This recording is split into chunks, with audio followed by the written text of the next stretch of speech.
तेज दुर्मूल्य रत्न को जांच करिबो किए कौन सी बणिया अलंकार दोकानी रत्नर प्रकार भेद कहि परिबे नाही।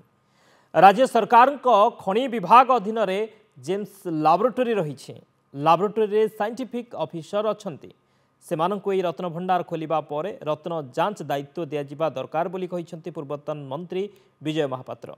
1978 रे रत्न भंडार खोलिबा परे 3 रु 4टी रत्न को केही चिन्हि पारि नथिले सेतेबेले एभली स्थिति होइथिला। से सबु रत्न को भीतर रत्न भंडार भितरे सेमिति रखि दियागला।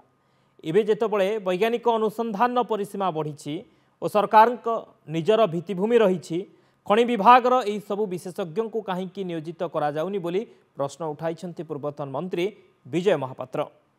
से भली एक्सपर्ट्स मान को शामिल करवा उचित ना प्रकृत में चिन्हट प्रक्रिया शेष हो पारन।